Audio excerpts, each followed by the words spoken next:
Hi everybody, it's Doug. Welcome to Screencastify. This is the final installment of the software that we're demonstrating for this module, and this is another screen capture software that's going to be very similar to the other ones that you've seen or read about in your resources for this week.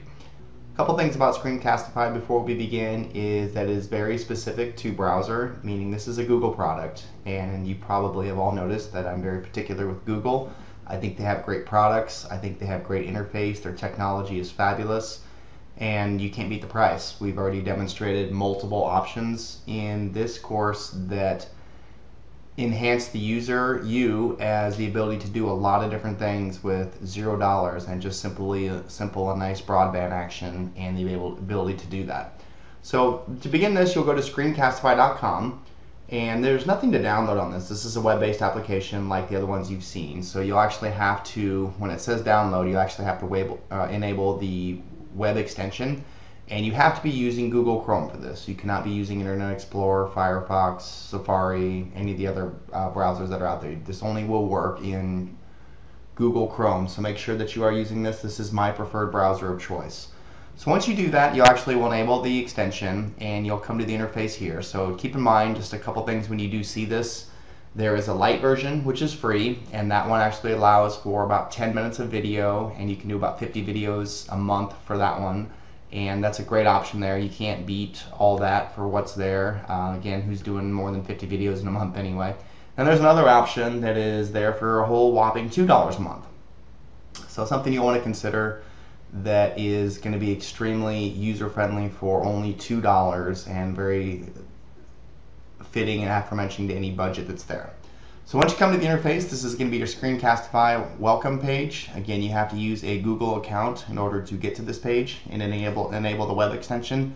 The interface is very simple. You have the ability to record a video. Keep in mind the videos do arrive at 10 minutes. Before then, or we'll just cut you off. You have the ability to do a little bit of annotation, a little bit of editing. This is something that's a little bit different than what you've seen on some of the other options we have. But in the light version, I want to let you guys know that your video will be watermarked. So what I mean by that is that you'll see a Screencastify watermark in the background of your video. If you've ever searched for Google Images and you've seen a image that goes right through the image, it's basically saying that this is ours. You can look at it in this case, but there is a proprietary issue that's here, so you may want to upgrade from the light version. Also, what's nice is saving to Google Drive. I've seen a lot of you do this in the course. I know with our discussions and the way we're submitting assignments that the ability to actually create it to a drive and do one-touch access is very friendly for us in order to post a link out there and let other people see our work.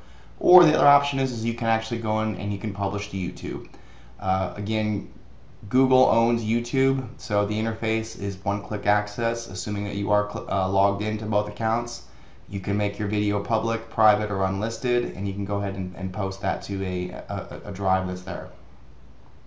Also recommend that you look at the tutorials that are down here. These are how-tos. These gives you some ideas for training exercises. These are going to really allow you to use this software a little bit better and give you some ideas for what can be used for Screencastify. This is a prime example of what I'm doing here in these videos for this module.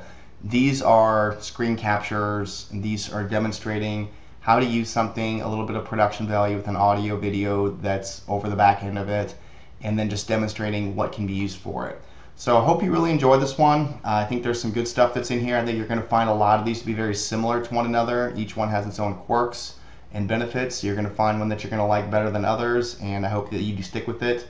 But again, with the free aspect, you really can't miss this with any aspect. And go in and find out what's going to work best for you. And when you do your assignment this week, go in, do a screen tutorial, and post it to YouTube. Post that link in the discussion board. And I think that's going to be a great way in order to demonstrate what you're using these for and demonstrating some real simple asynchronous learning scenarios. Have a great week, everybody. I'll talk to you in the course.